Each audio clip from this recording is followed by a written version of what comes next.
ಹರೇ ರಾಮ. ಕರುಣ ರಸದ ಕೋಡಿ ವರಿವ ಕಟಾಕ್ಷದ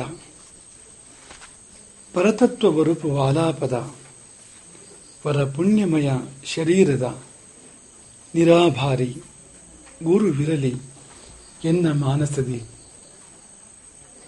ಆ ಸದ್ಗುರುವಿರಲಿ ಎಮ್ಮ ಮಾನಸದಿ.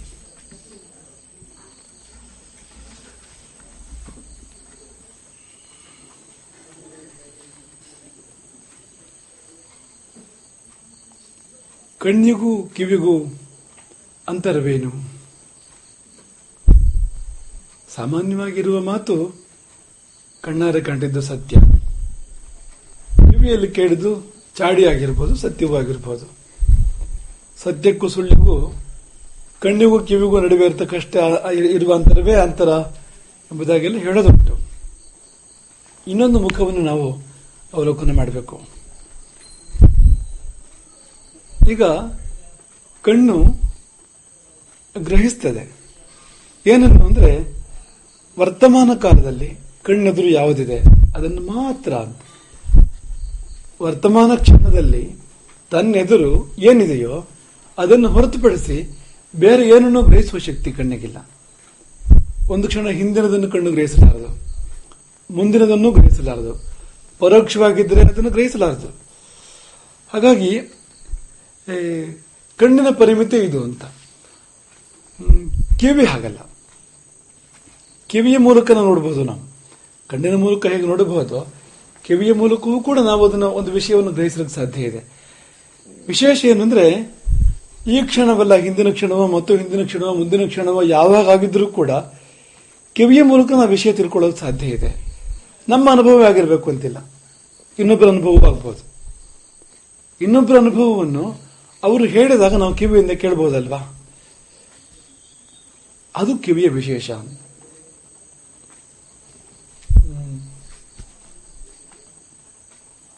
ಸಂಪ್ರದಾಯ ಬರುವಂಥದ್ದು ಇಲ್ಲಿ. ಸಂಪ್ರದಾಯದ ವಿಶೇಷ ಏನಂದ್ರೆ ಕಿವಿಯ ಮೂಲಕವಾಗಿ ತಲೆಮಾರುಗಳ ಶತಮಾನ ಸಹಸ್ರಮಾನಗಳ ಅನುಭವಗಳು, ಸಾಧನೆಗಳು, ಜ್ಞಾನವನ್ನು ಪಡ್ಕೊಳ್ಳೋಕೆ ಸಾಧ್ಯ ಇದೆ ಸಂಪ್ರದಾಯದ ಮೂಲಕವಾಗಿ. ಸಂಪ್ರದಾಯ ಇಲ್ಲ, ಸ್ವತಂತ್ರ ಸ್ವಚ್ಛಂದ, ಈ ಕ್ಷಣದೇ ನಮ್ಮದು ಸತ್ಯ ಅಂತ ತಗೊಂಡ್ರೆ ಹಿಂದಿನದು ಪೂರ್ತಿ ನಷ್ಟ ಆಗ್ತದೆ. ಈಗ ಒಂದು ಮನುಷ್ಯ ಎಷ್ಟು ಅನುಭವ ಅಂತ ಮಾಡ್ಕೊಳ್ಳಿಕ್ಕೆ ಸಾಧ್ಯ ಇದೆ? ಬಹಳ ಪರಿಮಿತ. ಎಲ್ಲವನ್ನೂ ಅನುಭವಿಸಿ ತಿಳ್ಕೊಳ್ಬೇಕಾ? ವಿಷ, ಅದರ ಪರಿಣಾಮ ಏನು ಅಂತ ನಾವು ಸ್ವತಃ ಅನುಭವ ಮಾಡಿ ತಿಳ್ಕೊಳ್ಬೇಕಾ? ಅಗತ್ಯ ಇಲ್ಲ ಅಲ್ವಾ? ಯಾರೋ ವಿಷ ಕುಡಿದು ಸತ್ತೋಗಿರ್ತಾರೆ, ಅದನ್ನ ಇನ್ಯಾರೋ ನೋಡಿರ್ತಾರೆ, ಕೇಳಿರ್ತಾರೆ, ಹಾಗೆ ನಮ್ಮ ವಿಷಯ ಗೊತ್ತಾದ್ರೂ ಸಾಕಲ್ವಾ? ಒಂದು ಉದಾಹರಣೆ ಮಾತ್ರ ಅದು. ಹೀಗೆ ನಮ್ಮ ಬದುಕಿನ ಬಹುತೇಕ ಸಂಗತಿಗಳು ಅಂದ್ರೆ 99% ಅನುಭವದ ಮೂಲಕ ನಮಗೆ ಗೊತ್ತಾಗುವಂಥದ್ದಲ್ಲ. ಬೇರೆಯವರ ಅನುಭವ ಅದು ನಮಗೆ ಕರ್ಣಾಕಿರಣಕ್ಕೆಯ ಬಂದು ತಲುಪ್ತದೆ, ಕಿವಿಯ ಮೂಲಕ ನಮಗೆ ವೈದ್ಯವಾಗ್ತದೆ ಅಂತ. ಹಾಗೆ ನಮಗೆ ಗೊತ್ತಾಗುವಂಥದ್ದು. ಹಾಗಾಗಿ ಕಿವಿಗಿರುವ ಮಹತ್ವ ತುಂಬಾ ದೊಡ್ಡದು ಕಣ್ಣಿಗಿಂತ. ಕಣ್ಣಿಗೆ ತನ್ನದೇ ಆದ ವಿಶೇಷ ಇದೆ, ತನ್ನದೇ ಆದ ಸಾಮರ್ಥ್ಯ, ಶಕ್ತಿ, ಉಪಯೋಗಗಳಿದೆ, ಇಲ್ಲ ಅಂತಲ್ಲ. ಅದು ಕಿವಿಯದ್ದು ಪ್ರತ್ಯೇಕ ಅಂತ. ಸಂಪ್ರದಾಯದ ಮಹತ್ವ ಅಲ್ಲೇ ಬರ್ತಕ್ಕಂಥದ್ದು. ಹಾಗಾಗಿ ಶ್ರುತಿ ನಾವು ವೇದವನ್ನು ಶ್ರುತಿ ಎಂದು ಕರೀತೇವೆ. ಯಾಕೆಂದ್ರೆ ಕಿವಿಯಿಂದ ಕಿವಿಗೆ ಬಂದಿದ್ದದು, ಕಿವಿಯಿಂದ ಕಿವಿ ಮೂಲಕವಾಗಿ ಇಷ್ಟಾರು ತಲೆಮಾರುಗಳು ದಾಟಿ ಬಂದಿದೆ. ಅದನ್ನು ಕಾರಣಕ್ಕೆ ಶ್ರುತಿ ಎಂಬುದಾಗಿ ನಾವು ಕರಿತೇವೆ ವೇದವನ್ನು. ಹಾಗೆ ಒಳ್ಳೆ ಅಧ್ಯಯನ ಸಂಪನ್ನನನ್ನು ಬಹುಶ್ರುತ ಅಂತ ಕರೀತಾರೆ. ಹಳೆ ಕಾಲದ ಭಾಷೆ ಬಹುಶ್ರುತ. ಬಹುಶ್ರುತ ಅಂದ್ರೆ ಬಹಳ ಕೇಳಿದವನು, ಬಹಳ ನೋಡಿದವನು ಅನ್ನೋದಕ್ಕಿಂತಲೂ ಬಹಳ ಕೇಳಿದವನು ಅನ್ನೋದು ತುಂಬಾ ಮಹತ್ವದ್ದು ಅಂತ. ಬಹುಶ್ರುತ. ಬಹುದೃಷ್ಟ ಅನ್ನೋದಕ್ಕಿಂತಲೂ ಬಹುಶ್ರುತ ಅಂತ. ಹಾಗಾಗಿ ಇಲ್ಲಿ ಪರಂಪರೆ ಮಹತ್ವ ಬರ್ತಕ್ಕಂಥದ್ದು. ಹಾಗಾಗಿ ಸಂಪ್ರದಾಯ ನಮಗೆ ಮಹತ್ವದ್ದಾಗ್ತದೆ ಅಂತ. ಇದೊಂದಾದ್ರೆ, ಇನ್ನೊಂದು ಪರಮಾತ್ಮನೇ ತಾನಲ್ಲ ಅಂತಾದ್ರೆ ಜೀವ ಸಮೂಹವನ್ನು ಮುನ್ನಡೆಸಲಿಕ್ಕೆ ಒಬ್ಬನಿಂದ ಸಾಧ್ಯ ಇಲ್ಲ. ಜೀವವನ್ನು ಮುನ್ನಡೆಸುವ ವಿಷಯ ಬೇರೆ, ಅದಕ್ಕೂ ತುಂಬಾ ಸಾಮರ್ಥ್ಯ, ಯೋಗ್ಯತೆ, ದರ್ಶನ ಎಲ್ಲ ಬೇಕು. ಆದರೆ ಜೀವ ಸಮೂಹವನ್ನು ಮುನ್ನಡೆಸಬೇಕು ಗುರುವಾಗಿ ಎನ್ನುವುದಾದರೆ ಒಂದು ವ್ಯಕ್ತಿಯಿಂದ ಸಾಧ್ಯವಾಗ್ತಕ್ಕಂಥದ್ದಲ್ಲ. ಪರಮಾತ್ಮನಾದ್ರೂ ಸಾಧ್ಯ, ಅಲ್ಲದಿದ್ದರೆ ಅದು ಕೂಡ ಒಂದು ಸಮೂಹವೇ ಆಗಬೇಕು, ಗುರು ಸಮೂಹ ಅಂತ. ಶಿಷ್ಯ ಸಮೂಹ ಹೇಗಿರ್ತದೋ ಹಾಗೆ ಗುರು ಸಮೂಹ. ಇರುವ ಗುರು, ಹಿಂದಿನ ಗುರು, ಮತ್ತು ಹಿಂದಿನ ಗುರು, ಮತ್ತು ಹಿಂದಿನ ಗುರು ಎನ್ನುವ ಹಾಗೆ ಗುರು ಪರಂಪರೆ ಇದೆಯಲ್ಲ, ಅದು ಗುರು ಸಮೂಹ. ಅದು ಆ ಸಮೂಹ ಚೈತನ್ಯ ಇದ್ದಾಗ ಜೀವ ಸಮೂಹವನ್ನು ಮುನ್ನಡೆಸಲಿಕ್ಕೆ ಸಾಧ್ಯ ಇದೆ. ಹಾಗಾಗಿ ಎರಡು ಕಾರಣಗಳಿಂದ ಸಂಪ್ರದಾಯ ಬೇಕಾಗ್ತಕ್ಕಂಥದ್ದು.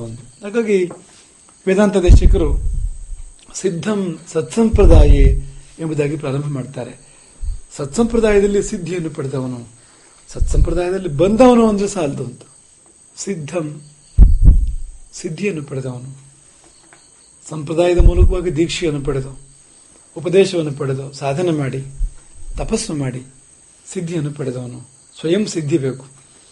ಅಂದ್ರೆ ಬರೇ ಇತಿಹಾಸದಿಂದ ಉಪಯೋಗ ಏನೂ ಇಲ್ಲ, ವರ್ತಮಾನವೂ ಕೊಡಬೇಕಲ್ವಾ. ಹಾಗಾಗಿ ಸಿದ್ಧಂ ಅನ್ನೋ ಪದ ಅಲ್ಲಿರ್ತಕ್ಕಂಥದ್ದು ಅಂತ. ಸತ್ಸಂಪ್ರದಾಯದಲ್ಲಿ, ಶುಭ ಸಂಪ್ರದಾಯದಲ್ಲಿ, ಒಳ್ಳೆಯ ಸಂಪ್ರದಾಯದಲ್ಲಿ ಪ್ರವೇಶವನ್ನು ಪಡೆದು ಸಾಧನೆ ಮಾಡಿ ಸಿದ್ಧಿಯನ್ನು ಪಡೆದ ಸಿದ್ಧ ಪುರುಷ ಅವನು ಗುರು.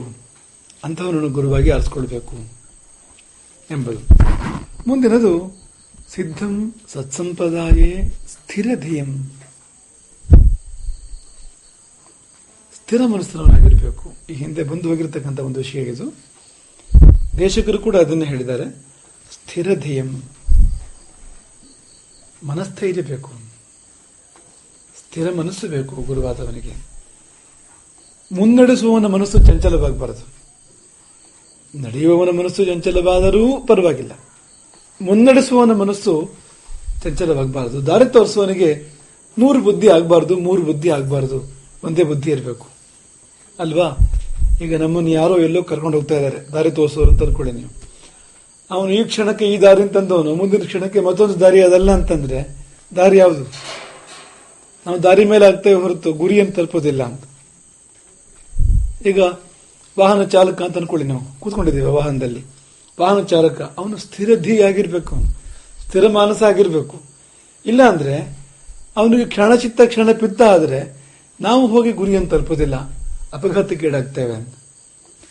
ಒಂದೇ ಮನಸ್ಸು ಅವನಿಗೆ, ರಸ್ತೆ ಮೇಲೆ, ಗುರಿಯ ಮೇಲೆ, ದಾರಿ ಹೀಗೆ ಎನ್ನುವುದರ ಮೇಲೆ ಸ್ಪಷ್ಟವಾಗಿರ್ತಕ್ಕಂಥ ನಿರ್ಣಯ. ಮತ್ತು ಆ ಕಡೆ ಈ ಕಡೆ ಗಮನ ಇಲ್ಲ.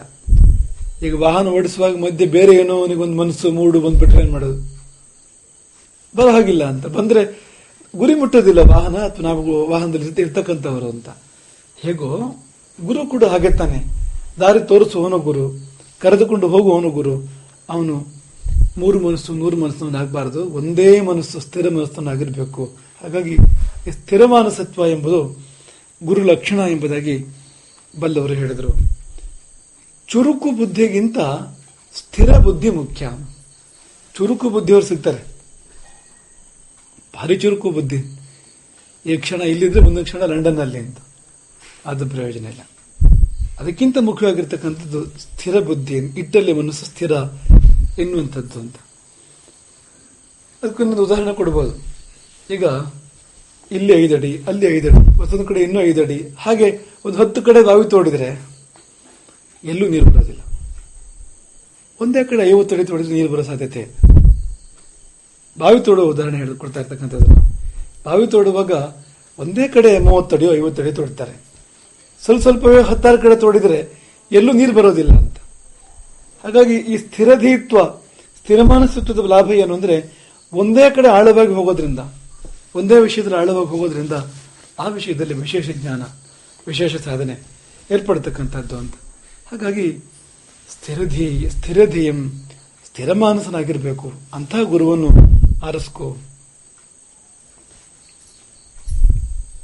ಕ್ಷಣಚಿತ್ತ ಕ್ಷಣಪಿತ್ತ ಆಗಬಾರದು ಅಂತ. ಅನಘಂ, ನಿರ್ಮಲನಾಗಿರ್ಬೇಕು, ಪಾಪವಿರಬಾರದು.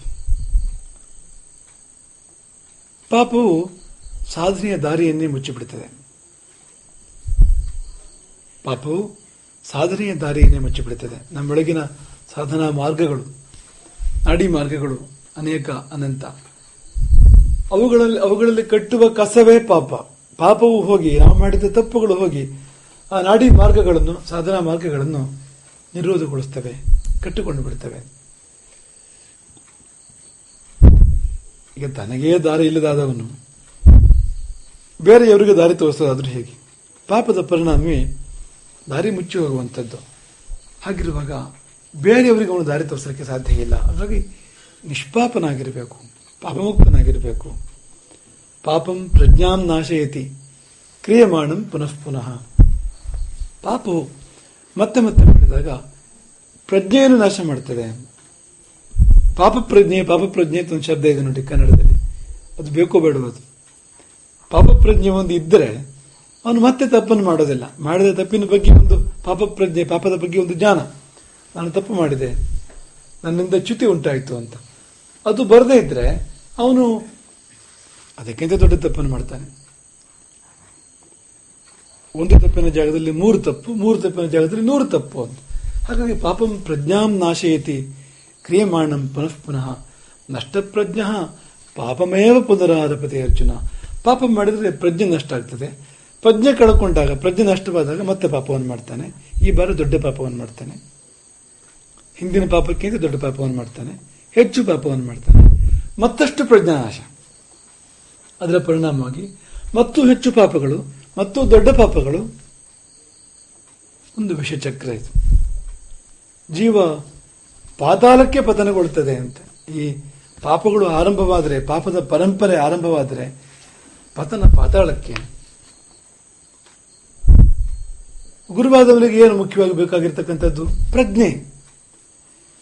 ಪ್ರಾಜ್ಞ ಆಗಿರ್ಬೇಕಲ್ವಾ ಗುರು? ಪ್ರಾಜ್ಞ ಅಂದ್ರೆ ಯಾರು? ಯಾರಿಗೆ ಪ್ರಜ್ಞೆ ಇದೆಯೋ ಪ್ರಶಸ್ತ ಪ್ರಜ್ಞೆಯುಳ್ಳವನು ಪ್ರಾಜ್ಞ. ಹಾಗಿರುವಾಗ ಈ ಪಾಪ ಮಾಡಿದರೆ ಪ್ರಜ್ಞೆಯೇ ನಾಶವಾಗೋದ್ರಿಂದ ಅವನು ಗುರುವಾಗಿ ಉಳಿಯೋಕೆ ಸಾಧ್ಯ ಇಲ್ಲ. ಹಾಗಾಗಿ ಹೀಗೆ ಹೇಳುವಂತಿಲ್ಲ, ಅದು ಪಾಪದ ಪಾಪ ಇದೆ, ನನಗೆ 4 ವಿಷಯ ಗೊತ್ತಿದೆ, ನಾ ಯಾಕೆ ಕೊಡಬಾರದು ಅಂದ್ರೆ ಹಾಗಾಗೋದಿಲ್ಲ. ಅದು ಹಾಗಾಗೋದಿಲ್ಲ. ಹಾಗಾಗಿ ಅನಘಂ, ನಿಷ್ಪಾಪನಾಗಿರ್ಬೇಕು ಗುರುವಾದವನು. ಶ್ರೋತ್ರಿಯಂ ಸಿದ್ಧಂ ಸತ್ಸಂಪ್ರದಾಯೇ ಸ್ಥಿರಧಿಯಂ ಅನಘಂ ಶ್ರೋತ್ರಿಯಂ. ಶ್ರೋತ್ರಿಯ ಛಂದೋಧೀತ.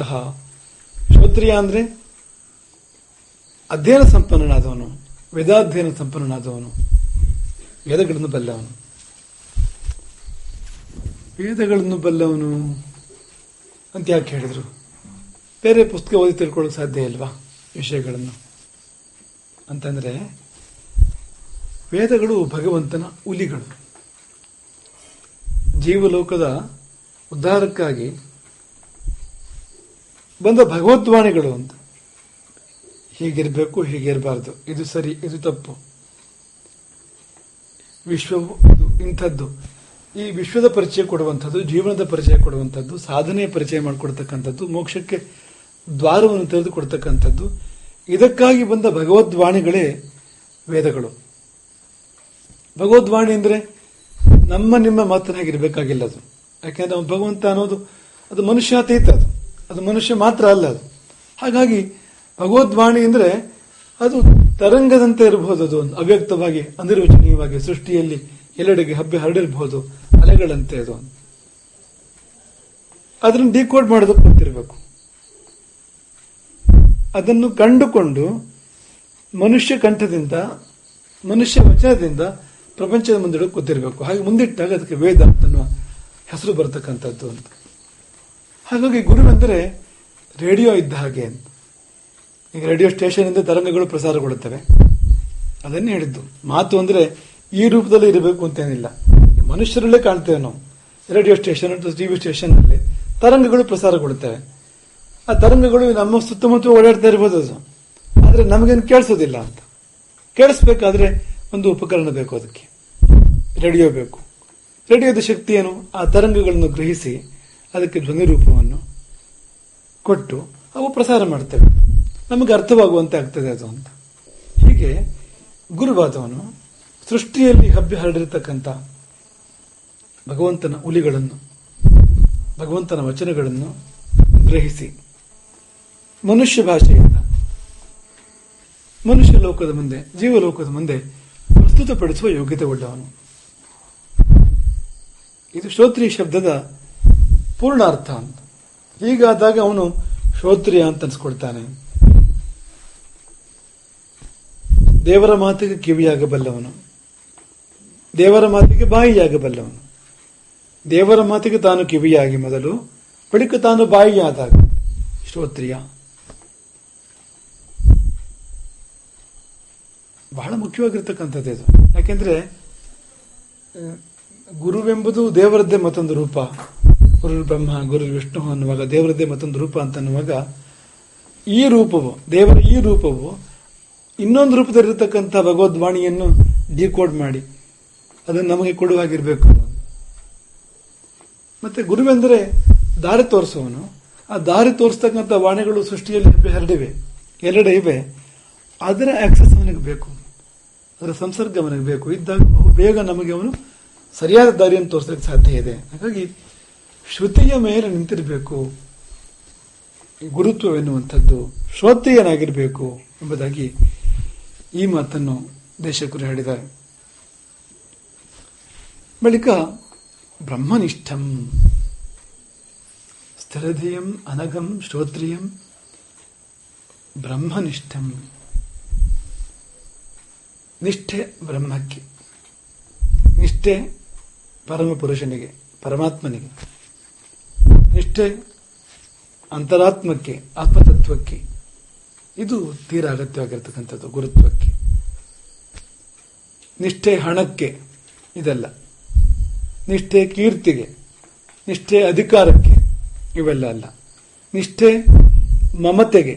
ಬಂಧನಗಳಿರ್ತಾವಲ್ಲ ಪ್ರಪಂಚದಲ್ಲಿ ಎಷ್ಟೋ, ಅಂತ ಅವುಗಳಿಗೆ ನಮ್ಮ ನಿಷ್ಠೆ ಇರಬಾರದು. ದ್ರೋಣಾಚಾರ್ಯರು ಒಳ್ಳೆಯ ಗುರುವೇ ಹೌದು, ಆದರೆ ಅಶ್ವತ್ಥಾಮನಿಗೆ ಬ್ರಹ್ಮಶಿರೋಸ್ತ್ರವನ್ನು ಕೊಟ್ಟಾಗ ಸ್ವಲ್ಪ ಅದು ವ್ಯತ್ಯಾಸ ಆಗ್ತದೆ. ಯಾಕೆಂದ್ರೆ ಬ್ರಹ್ಮಶಿರೋಸ್ತ್ರಕ್ಕೆ ಅದು ಎಲ್ಲ ಅಸ್ತ್ರಗಳಿಂದ ಮೇಲ್ಪಟ್ಟಿರತಕ್ಕಂಥದ್ದು, ಪ್ರತ್ಯಸ್ತ್ರವಿಲ್ಲ ಅದಕ್ಕೆ. ಅಂಥದ್ದನ್ನು ಇಂದ್ರಿಯಗಳ ಮೇಲೆ ಹತೋಟಿ ಇಲ್ಲದವನಿಗೆ ಕೊಡಬಾರದು. ಯಾರಿಗೆ ಇಂದ್ರಿಯ ನಿಗ್ರಹವಿದೆಯೋ, ಮನೋನಿಗ್ರಹವಿದೆಯೋ ಅಂಥವನಿಗೆ ಮಾತ್ರ ಕೊಡ್ಲಿಕ್ಕಿರ್ತಕ್ಕಂಥದ್ದು. ಅರ್ಜುನನಿಗೆ ಕೊಟ್ಟರು ದ್ರೋಣಾಚಾರ್ಯರು, ಅದು ಸರಿ ಇದೆ. ಅಶ್ವತ್ಥಾಮ ಪೀಡಿಸಿ ತಕೊಂಡ ತಂದೆಯಿಂದ ಎಂಬುದಾಗಿ ಮಹಾಭಾರತ ಹೇಳ್ತದೆ. ಅವ್ರಿಗೆ ಕೊಡ್ಲಿಕ್ಕೆ ಮನಸ್ಸಿರಲಿಲ್ಲ, ಆದರೆ ಕಾಡಿಸಿ ಪೀಡಿಸಿ ತಕೊಂಡ ತಂದೆಯಿಂದ ಅಂತ. ಗುರುತ್ವ ಪರಿಪೂರ್ಣವಾಗಲಿಲ್ಲ ಈ ಜಾಗದಲ್ಲಿ. ಯಾಕೆಂದ್ರೆ ಮಮತೆಗೆ ವಶವಾಯಿತು ಜೀವ. ಅಲ್ಲಿ ಮಮತಾ ನಿಷ್ಠತ್ವ, ಬ್ರಹ್ಮನಿಷ್ಠತ್ವ ಅಲ್ಲ. ಪರಿಣಾಮ ಏನು? ಪಾಂಡವಾನ ವಿನಾಶಾಯ ಎಂಬುದಾಗಿ ಅದೇ ಬ್ರಹ್ಮಶಿರೋಸ್ತ್ರವನ್ನು ಮುಂದೆ ಪ್ರಯೋಗ ಮಾಡ್ತಾನೆ ಅಶ್ವತ್ಥಾಮ. ಪ್ರತಿಯಾಗಿ ಅರ್ಜುನನು ಕೂಡ ಬ್ರಹ್ಮಶಿರೋಸ್ತ್ರವನ್ನೇ ಪ್ರಯೋಗ ಮಾಡ್ತಾನೆ. ಆಚಾರ್ಯ ಪುತ್ರನಿಗೆ ಮಂಗಳವಾಗಲಿ, ಸ್ವಸ್ತಿಯಸ್ತು, ಮಂಗಳವಾಗಲಿ, ಪಾಂಡವರ ರಕ್ಷಣೆಯಾಗಲಿ ಎಂಬುದಾಗಿ ಅರ್ಜುನನು ಬ್ರಹ್ಮಶಿರೋಸ್ತ್ರವನ್ನೇ ಪ್ರಯೋಗ ಮಾಡ್ತಾನೆ. ಎರಡೂ ಅಸ್ತ್ರಗಳು ಘಟ್ಟಿಸಿದರೆ ಒಂದಕ್ಕೊಂದು, ಅದು ಪ್ರಪಂಚ ಪ್ರಳಯಕ್ಕೆ ಕಾರಣ ಆಗ್ತಕ್ಕಂಥದ್ದು, ಉತ್ಪಾತಗಳಿಗೆ, ಅನಾಹುತಗಳಿಗೆ ಕಾರಣ ಆಗ್ತಕ್ಕಂಥದ್ದು. ಹಾಗಾಗಿ ವ್ಯಾಸರು ನಾರದರು ಮಧ್ಯೆ ನಿಂತು ತಡೆದರು. ಈ ಎರಡು ಅಸ್ತ್ರಗಳು ಪರಸ್ಪರ ಘಟ್ಟಿಸದಂತೆ, ಸೇರದಂತೆ ತಡೆದರು. ತಡೆದು ಇಬ್ಬರಿಗೂ ಸೂಚನೆ ಕೊಟ್ಟರು, ಹಿಂದೆ ತೆಗೆದುಕೊಳ್ಳಿ ನಿಮ್ಮ ಅಸ್ತ್ರವನ್ನು. ಅರ್ಜುನ ಹಿಂದೆ ತೆಗೆದುಕೊಂಡ. ಯಾಕೆ ಅಂದ್ರೆ ಮನೋನಿಗ್ರಹವಿದೆ, ಇಂದ್ರಿಯ ನಿಗ್ರಹವಿದೆ. ಅಂಥವನು ಮಾತ್ರವೇ ಬ್ರಹ್ಮಶಿರೋಸ್ತ್ರವನ್ನು ಹಿಂದೆ ತೆಗೆದುಕೊಳ್ಳಲಿಕ್ಕೆ ಸಾಧ್ಯ. ಅಶ್ವತ್ಥಾಮನಿಗೆ ತೆಗೆದುಕೊಳ್ಳಲಿಕ್ಕೆ ಸಾಧ್ಯವಾಗಲೇ ಇಲ್ಲ. ಹೇಳ್ಕೊಂಡವನು, ನನಗೆ ಮನೋನಿಗ್ರಹವಿಲ್ಲ, ಇಂದ್ರಿಯ ನಿಗ್ರಹವಿಲ್ಲ, ಹಾಗಾಗಿ ನಾನು ಹಿಂದೆ ತೆಗೆದುಕೊಳ್ಳಲಾರೆ. ಗುರಿಯನ್ನು ಬದಲಾಯಿಸ್ತೇನೆ. ಬದಲಾಯಿಸಿದ್ದು ಹೇಗೆ? ಪಾಂಡವರ ಗರ್ಭನಾಶಕ್ಕೆ ಸಂಕಲ್ಪ ಮಾಡಿ ಆ ಅಸ್ತ್ರವನ್ನು, ಅದರ ಗುರಿಯನ್ನು ಬದಲಾಯಿಸ್ತಾನೆ. ಪಾಪದಲ್ಲಿ ಪಾಪ. ಯಾಕೆಂದ್ರೆ ಗರ್ಭಸ್ಥ ಶಿಶು ಮಾಡಿದ ತಪ್ಪೇನು? ಕುರುವಂಶದ ಏಕೈಕ ಕುಡಿಯದು, ಅದು ಹೋದ್ರೆ ಹೋಯ್ತು. ಕುರುವಂಶವೇ ಅಂತ್ಯ ಹೋಗ್ತದೆ, ಕುರುವಂಶದ ದೀಪವೇ. ಆ ಗರ್ಭಸ್ಥ ಶಿಶುವಿನ ಮೇಲೆ ಯಾವಾಗ ಬ್ರಹ್ಮಶಿರೋಸ್ತ್ರ ಪ್ರಯೋಗ ಮಾಡಿದನೋ, ದ್ರೋಣಾಚಾರ್ಯರ ಗುರುತ್ವ ಎಲ್ಲಿಗೆ ಬಂತು? ಪರಿಣಾಮ ಏನಾಯ್ತು? ಹಾಗಾಗಿ ಬ್ರಹ್ಮನಿಷ್ಠಂ, ಪರಮಾತ್ಮನಿಗೆ ಪರಿಪೂರ್ಣ ನಿಷ್ಠೆ, ಪರಬ್ರಹ್ಮಕ್ಕೆ ಪರಿಪೂರ್ಣ ನಿಷ್ಠೆ, ಪರದೈವಕ್ಕೆ ಪರಿಪೂರ್ಣ ನಿಷ್ಠೆ ಹೊರತು ಬೇರೆ ಯಾವ ಕ್ಷುದ್ರ ಸಂಗತಿಗಳಿಗೂ ನಿಷ್ಠೆ ಅಲ್ಲ. ಇನ್ಯಾವುದಕ್ಕೂ ವಶವಾಗಬಾರದು. ಅದಕ್ಕೆ ಮಾತ್ರ ಅಧೀನ, ಅದಕ್ಕೆ ಮಾತ್ರ ವಶ. ಅದು ಸರ್ವೋಪರಿ, ಅದು ಸರ್ವೋಚ್ಚ ಎಂಬ ಭಾವ ಇದ್ದರೆ ಅವನು ಗುರುವಾಗ್ತಾನೆ. ಇಲ್ಲದಿದ್ರೆ ಪೂರ್ಣಾರ್ಥದ ಗುರುತ್ವ ಅವನಿಗೆ ಸಿದ್ಧಿಸೋಕೆ ಸಾಧ್ಯ ಇಲ್ಲ. ಎರಡು ಪದಗಳು ಶ್ರೋತ್ರಿಯಂ ಬ್ರಹ್ಮನಿಷ್ಠಂ ಅನ್ನೋ ಪದಗಳು ಉಪನಿಷತ್ತಿನ ಸ್ಮರಣೆಯನ್ನು ಮಾಡಿಕೊಡ್ತಕ್ಕಂಥ ಪದಗಳು. ಚಿತ್ತಂ ಸತ್ಸಂಪ್ರದಾಯ ಸ್ಥಿರಧಿಯಂ ಅನಗಂ ಶ್ರೋತ್ರಿಯಂ ಬ್ರಹ್ಮನಿಷ್ಠಂ ಒಟ್ಟಿಗೆ ಎರಡು ಪದಗಳನ್ನು ಪ್ರಯೋಗ ಮಾಡಿದ್ದಾರೆ. ಉಪನಿಷತ್ತಿನಲ್ಲಿ ಹೀಗೆ, ಮುಂಡಕೋಪನಿಷತ್ತಿನಲ್ಲಿ ಹೀಗೆ ಇದೇ ರೀತಿ ಪ್ರಯೋಗ ಇದೆ. ತದ್ವಿಜ್ಞಾನಾರ್ಥಂ ಸ ಗುರುಮೇವಾಭಿಗಚ್ಚೇತ್ ಸಮಿತ್ಪಾಣಿ ಶ್ರೋತ್ರಿಯಂ ಬ್ರಹ್ಮನಿಷ್ಠಂ. ಮುಂಡಕ ತದ್ವಿಜ್ಞಾನಾರ್ಥಂ ಪರತತ್ವದ ವಿಜ್ಞಾನಕ್ಕೋಸ್ಕರವಾಗಿ, ಪರತತ್ವದ ವಿಶೇಷ ಜ್ಞಾನಕ್ಕೋಸ್ಕರವಾಗಿ ಸ ಗುರುಮೇವಾಭಿಗಚ್ಚೇತ್, ಗುರುವನ್ನೇ ಹೋಗಿ ಸೇರಬೇಕು, ಗುರುವನ್ನೇ ಹೋಗಿ ಕಾಣಬೇಕು. ಸಮಿತ್ಪಾಣಿ ಶ್ರೋತ್ರಿಯಂ ಬ್ರಹ್ಮನಿಷ್ಠಂ. ಎಂತ ಗುರುವನ್ನು ಅಂದ್ರೆ ಶ್ರೋತ್ರಿಯನಾದ ಬ್ರಹ್ಮನಿಷ್ಠನಾದ ಗುರುವನ್ನು ಸೇರಬೇಕು. ಸ್ಪಷ್ಟ ತನ್ನ ನಿಷ್ಠೆಯಲ್ಲಿಗೆ ಪರಮಾತ್ಮನಿಗೆ ಎಂಬಂತೆ ಇರತಕ್ಕಂಥದ್ದು. ಪರಮಾತ್ಮನೊಡನೆ ಒಂದು ಬಾಂಧವ್ಯವನ್ನು ಹೊಂದಿ ಅವನ ಪರಮಾತ್ಮನ ಮಾತನ್ನು ಕೇಳಿಸಿಕೊಳ್ಳ ಬಲವನಾಗಿ ಅದನ್ನು ಪ್ರಸ್ತುತಪಡಿಸುವ ಶಕ್ತಿಯನ್ನು ಹೊಂದಿದಾಗ ಶ್ರೋತ್ರಿಯತ್ವ ಬಂತು. ಇದಿಷ್ಟು ಇದ್ದವನನ್ನು ಹೋಗಿ ಸೇರು ಎಂಬುದಾಗಿ ಮುಂಡಕ ಹೇಳ್ತಕ್ಕಂಥದ್ದು ಅಂತ. ಆದಿಶಂಕರರು ಅದನ್ನು ವ್ಯಾಖ್ಯಾನ ಮಾಡ್ತಾ ಮಾಡ್ತಾ ಅವರು ಹೇಳ್ತಾರೆ, ಗುರುಮೇವ ಆಚಾರ್ಯಂ ಶಮದಮಾದಿ ಸಂಪನ್ನಂ ಅಭಿಗಚ್ಚೇತ್ ಶಾಸ್ತ್ರಜ್ಞೋಪಿ ಸ್ವಾತಂತ್ರ್ಯ ಬ್ರಹ್ಮಜ್ಞಾನಾನ್ವೇಷಣಂ ನ ಕುರ್ಯಾತ್ ಇತ್ಯೇತದು. ನನಗೆ ಗೊತ್ತು, ನಾನು ಪುಸ್ತಕ ಓದ್ಕೊಂಡಿದ್ದೇನೆ ಅಂತ ಹೇಳಿ ಪರಮಾತ್ಮ ಜ್ಞಾನ ಪರಮಾತ್ಮ ಸಾಕ್ಷಾತ್ಕಾರದ ವಿಷಯಕ್ಕೂ ಅದೇ ಸಾಕು ಅಂತ ಅನ್ಕೊಂಡ್ಬಿಡಬಾರ್ದು. ಗುರುವಿನ ಬಳಿ ಹೋಗಬೇಕು. ಪುಸ್ತಕವೂ ಸಾರದು, ಗುರು ಬೇಕು. ಹಾಗಾಗಿ ಸ್ವಾತಂತ್ರ್ಯೇಣ ಬ್ರಹ್ಮಜ್ಞಾನಾನ್ವೇಷಣಂ ನ ಕುರ್ಯಾತ್ ಶಾಸ್ತ್ರಜ್ಞೋಪಿ, ಅದು ಇದು ಪುಸ್ತಕ ಗೊತ್ತಿದ್ರು ಕೂಡ ಸ್ವತಂತ್ರವಾಗಿ ಬ್ರಹ್ಮಜ್ಞಾನವನ್ನ ಕಾಣಲಿಕ್ಕೆ ಪ್ರಯತ್ನ ಪಡಬಾರದು, ಗುರುವಿನ ಮೂಲಕವೇ ಹೋಗಬೇಕು ಎಂಬುದಾಗಿ ಹೇಳಿ ಬ್ರಹ್ಮನಿಷ್ಠತೆಯನ್ನು ಕೂಡ ಅವರು ಗುರುಗಳು ಶಂಕರಾಚಾರ್ಯರು ವಿವರಿಸಿದ್ದಾರೆ ಅಂತ. ಕೇವಲೇ ಅದ್ವಯೇ ಬ್ರಹ್ಮಣಿ ನಿಷ್ಠ ಯಸ್ಯ ಸೋಯಂ ಬ್ರಹ್ಮನಿಷ್ಠ. ಕೇವಲ ಅದ್ವಯವಾದ ಪರಬ್ರಹ್ಮ ತತ್ವದಲ್ಲಿ ಇನ್ನೊಂದಿಲ್ಲ ನೋಡಿ ಅಂಥದ್ದು. ಅಂತಹ ಪರಮಾತ್ಮನಲ್ಲಿ ನಿಷ್ಠ ಯಸ್ಯ, ಯಾರಿಗೆ ನಿಷ್ಠೆ ಇದೆಯೋ ಅಂಥವನೇ ಬ್ರಹ್ಮನಿಷ್ಠ. ಹೋಗಿ ಅಂಥವನನ್ನೇ ಸೇರಬೇಕು, ಅಂಥವನನ್ನೇ ಶರಣು ಹೊಂದಬೇಕು ಎಂಬುದಾಗಿ ಹೇಳಿದ್ದಾರೆ. ಮಾಯಾನಿಷ್ಠನಾದರೆ ನಮ್ಮನ್ನು ಮಾಯಾ ಕಡೆಗೆ ಬೈತಾನೆ, ಬ್ರಹ್ಮನಿಷ್ಠನಾದ್ರೆ ನಮ್ಮನ್ನು ಬ್ರಹ್ಮದ ಕಡೆಗೆ ಬೈತಾನೆ. ಎರಡೇ ಇರ್ತಕ್ಕಂಥದ್ದು. ನಾವು ಅನೇಕ ಉದಾಹರಣೆಗಳನ್ನು ಕೊಟ್ಟು ಸರಿಯಾಗಿ ನಿರೂಪಿಸಿ ಹೇಳೋದಾದರೆ, ಒಂದೋ ಬ್ರಹ್ಮನಿಷ್ಠನಾಗಿರ್ತಾನೆ ಅಥವಾ ಮಾಯಾನಿಷ್ಠನಾಗಿರ್ತಾನೆ. ಎರಡರಲ್ಲೊಂದು. ಬ್ರಹ್ಮನಿಷ್ಠನಾದ್ರೆ ಬ್ರಹ್ಮನಿಷ್ಠ, ಅದಲ್ಲ ಅಂದ್ರೆ ಮತ್ತೆ ಯಾವುದಾದ್ರೂ ಕೂಡ ಮಾಯೆ ಅದು.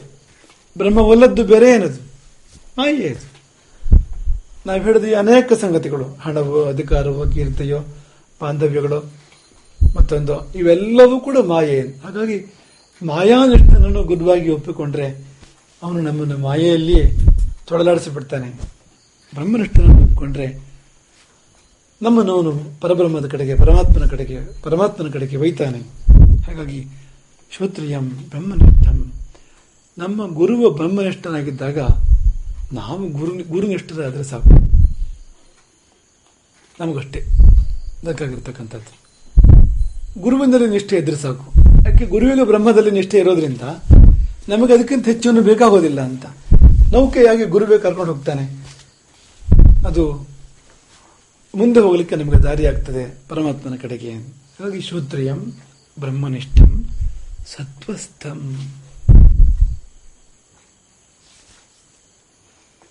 ಸತ್ವಗುಣ ನೆಲೆ ನಿಂತವನಾಗಿರಬೇಕು, ಸತ್ವಗುಣದಲ್ಲಿ ನೆಲೆ ನಿಂತವನಾಗಿರಬೇಕು. 3 ಗುಣಗಳು: ಸತ್ವಗುಣ, ರಜೋಗುಣ, ತಮೋಗುಣ. ತಮೋಗುಣದ್ದು ಅಧೋಗತಿ, ಕೆಳಮುಖವಾದ ಗತಿ ತಮೋಗುಣಕ್ಕೆ ಎಂತಕ್ಕಂಥದ್ದು. ತೂಕ ಕೊಡುವುದು ತಮೋಗುಣ. ತೂಕವೆಂಬುದು ತಮೋಗುಣದಿಂದ ಬರ್ತಕ್ಕಂಥದ್ದು. ತೂಕ ಬಿದ್ದಾಗ ಕೆಳಗಡೆ ಹೋಗ್ತಿರೋ ವಸ್ತು.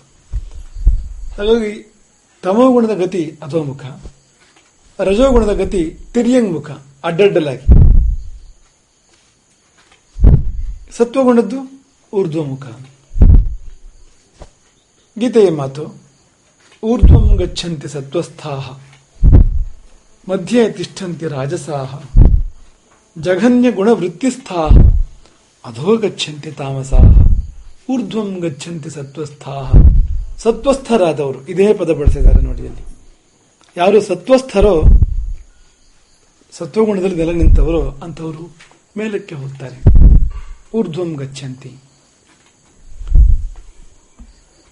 ರಾಜಸರು, ರಜೋಗುಣವುಳ್ಳವರು ಮಧ್ಯೆ ತಿಷ್ಠಂತಿ ರಾಜಸಾಹ. ಅವರು ಕೆಳಗೂ ಹೋಗೋದಿಲ್ಲ ಮೇಲೂ ಹೋಗೋದಿಲ್ಲ ಅಂತ, ಮಧ್ಯೆ ತ್ರಿಶಂಕುವಿನ ಹಾಗೆ. ಮಧ್ಯೆ ತಿಷ್ಠಂತಿ ರಾಜಸಾಹ.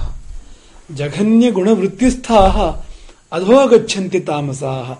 ಇನ್ನು ತಮೋಗುಣದ ಆಧಿಕ್ಯವುಳ್ಳ ಜನರು, ತಮೋಗುಣವೇ ಅವರನ್ನು ಆಳ್ತದೆ, ಅಂಥ ಜನರು ಜಘನ್ಯ ಗುಣ ವೃತ್ತಿಸ್ಥಾಹ. ಅವರ ಗುಣ, ವೃತ್ತಿ, ಸ್ವಭಾವ ಎಲ್ಲ ಅದು ಹೇಯವಾಗಿರ್ತಕ್ಕಂಥದ್ದು, ನಿಂದ್ಯವಾಗಿರ್ತಕ್ಕಂಥದ್ದು, ಅದು ಬಂದ್ಬಿಡ್ತದೆ. ತಮೋಗುಣ ಪ್ರಧಾನವಾಗ್ತಿದ್ದಂತೆಯೇ ಅನೇಕ ದುರ್ಗುಣಗಳು ವ್ಯಕ್ತಿಯನ್ನು ಸೇರಿಕೊಳ್ತವೆ. ಅಂಥವರು ಅಧೋ ಗಚ್ಚಂತಿ, ಅಧಃಪತನಕ್ಕೆ ಒಳಗಾಗ್ತಾರೆ. ಹಾಗಾಗಿ ನಮಗೆ ಅಧಃಪತನಗೊಳ್ಳುವವರೂ ಬೇಡ ಗುರುವಾಗಿ, ಅವ್ರ ಜೊತೆ ನಾವು ಪತನಗೊಳ್ತೇವೆ. ಮಧ್ಯೆ ತಿಷ್ಠಂತಿ, ಇದ್ದಲ್ಲೇ ಇರ್ತಾನೆ, ಮೇಲೂ ಇಲ್ಲ ಕೆಳಗೂ ಇಲ್ಲ, ತಗೊಂಡೇನ್ ಮಾಡೋದು ನಾವೆಲ್ಲಿಗೂ ಹೋಗೋದಿಲ್ವಲ್ಲ. ಒಂದು ವೇಳೆ ನಮಗೇನಾದ್ರು ಸ್ವಲ್ಪ ಮೇಲೆ ಹೋಗೋ ಅವಕಾಶ ಇದ್ರೂ ಕೂಡ ಅವ್ರ ಜೊತೆ ಸೇರ್ಕೊಂಡ್ರೆ ನಾವೆಲ್ಲೂ ಹೋಗಕ್ಕೂ ಬಿಡೋದಿಲ್ಲ, ಅವರಲ್ಲೇ ಇರುವಂತೆ ಮಾಡ್ತಾರೆ ಅಂತ. ಅದು ಬೇಡ. ಮತ್ತೆ ಯಾವ್ದು ಬೇಕು? ಊರ್ಧ್ವಂ ಗಚ್ಚಂತಿ ಸತ್ವಸ್ಥಾ. ನಮಗೆ ಏಳ್ಗೆ, ಉನ್ನತಿ, ಊರ್ಧ್ವಮುಖ ಗತಿ, ಇದು ಬೇಕಾಗಿರೋದ್ರಿಂದ ಸತ್ವಗುಣ ಪ್ರಧಾನವಾಗಿರತಕ್ಕಂಥವ್ರು, ಸತ್ವ ಸಂಪನ್ನ ಅಂಥವರನ್ನೇ ಗುರುವಾಗಿ ಆರಿಸ್ಕೊಳ್ಬೇಕು. ಸತ್ಯವಾಚಂ, ಇದ್ರ ಬಗ್ಗೆ ಸಾಕಷ್ಟು ವಿವರಣೆ ಬಂದಿದೆ. ಸತ್ಯವಾಕ್ಯನಾದವನನ್ನೇ ಗುರುವಾಗಿ ಆರಿಸ್ಕೊಳ್ಬೇಕು.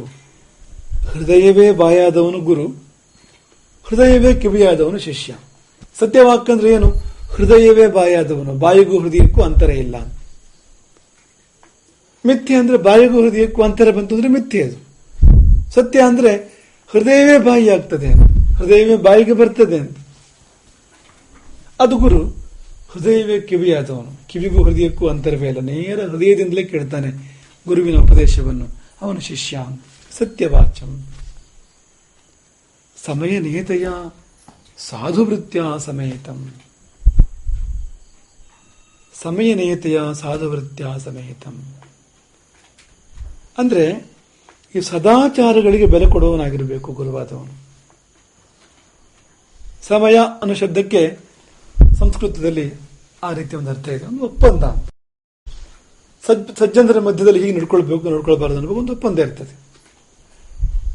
ಸಮಾಜ ಅಂದ್ರೆ ಹಾಗೆ ತಾನೆ. ಸಮಾಜ, ಸಮಜ ಅಂತ ಎರಡು ಪದ ಇದೆ. ಸಮಾಜ ಪ್ರಾಣಿಗಳ ಸಮೂಹ, ಸಮಾಜ ಮನುಷ್ಯರ ಸಮೂಹ. ಏನಪ್ಪ ವ್ಯತ್ಯಾಸ ಅಂದ್ರೆ ಒಂದಷ್ಟು ಒಡಂಬಡಿಕೆಗಳಿದೆ ಮನುಷ್ಯರ ಮಧ್ಯೆ, ಹೀಗಿರ್ಬೇಕು ಹೀಗಿರಬಾರ್ದು ಅನ್ನೋದಕ್ಕೆ, ಅದೇ ಸಮಯ.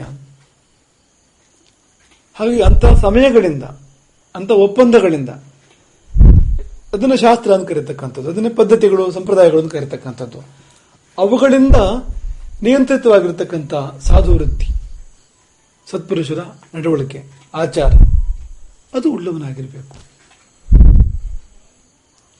ಸರಿ ಯಾವುದು ತಪ್ಪು ಯಾವುದು ಎನ್ನುವುದಕ್ಕೆ ವೇದಗಳು ಪ್ರಮಾಣ, ಸ್ಮೃತಿಗಳು ಪ್ರಮಾಣ. ಅದರ ನಂತರ ಪ್ರಮಾಣವಾಗಿರ್ತಕ್ಕಂಥದ್ದೇ ಸದಾಚಾರ, ಸತ್ಪುರುಷರ ನಡೆ. ವೇದ, ಸ್ಮೃತಿ, ಸದಾಚಾರ, ಕೊನೆಯದ್ದು ಆತ್ಮತುಷ್ಟಿ, ಆತ್ಮಸಂತೋಷ. ಈ ನಾಲ್ಕೇ ಪ್ರಮಾಣ. ಒಂದು ವಿಷಯ ತಪ್ಪೋ ಸರಿ ಅಂತ ಗೊತ್ತಾಗೋದು ಹೇಗೆ? ವೇದವು ಸರಿ ಅಂತ ಹೇಳಿರ್ಬೇಕು ಅದನ್ನು, ಅಥವಾ ಸ್ಮೃತಿಗಳು ಸರಿ ಅಂತ ಹೇಳಿರ್ಬೇಕು. ಎರಡು ಅಲ್ಲ ಅಂದ್ರೆ ಸದಾಚಾರ, ಸತ್ಪುರುಷರ ನಡೆ, ಉದಾಹರಣೆಗಳಿರಬೇಕು.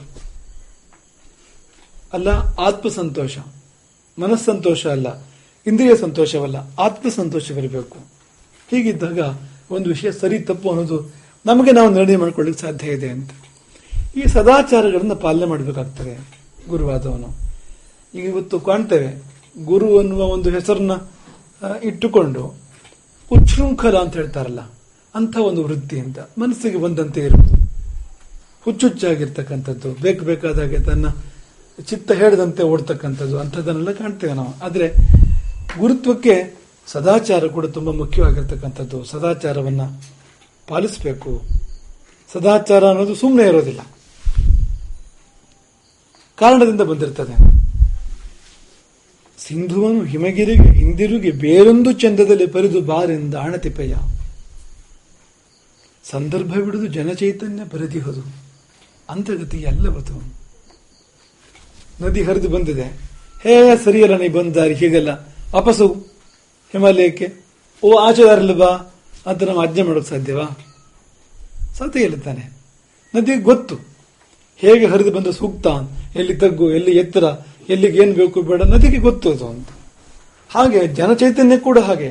ಸಮಾಜ ಪ್ರವಾಹ ಅನ್ನೋದು ಅದು ದಾರಿ ಹಿಡಿದು ಬಂದಿರ್ತದೆ ಅಂತ ನಾವು ಅನುಸರಿಸಬೇಕು ಅದನ್ನು. ಸಂದರ್ಭವಿಡಿದು ಜನಚೈತನ್ಯ ಪರಿದಿಹುದು ಅಂಧಗತಿ ಎಲ್ಲವುದು. ಅದು ಕುರುಡಾದ ನಡೆ ಎಲ್ಲ ಅದು. ಅದರ ಹಿಂದೆ ಜ್ಞಾನ ಇದೆ, ವಿವೇಕವಿದೆ. ಹಾಗೆ ಪದ್ಧತಿಗಳು ಬಂದಿರ್ತವೆ, ಹಾಗೆ ಸಂಪ್ರದಾಯಗಳು ಸದಾಚಾರಗಳು ಬಂದಿರ್ತವೆ. ಇದಕ್ಕೆ ಬೆಲೆ ಕೊಡದವನು ಹೇಗೆ ತಾನೇ ಗುರುವಾಗ್ತಾನೆ, ಏನನ್ನು ತಾನೇ ಬೋಧಿಸ್ತಾನೆ ಅವನು ತನ್ನ ಶಿಷ್ಯನಿಗೆ. ಹಾಗಾಗಿ ಸದಾಚಾರಕ್ಕೆ ಅತಿಶಯವಾದ ಮಹತ್ವವನ್ನು ದೇಶಕರು ಕೊಟ್ಟಿದ್ದಾರೆ, ನಾವುಗಳು ಕೊಡಬೇಕು.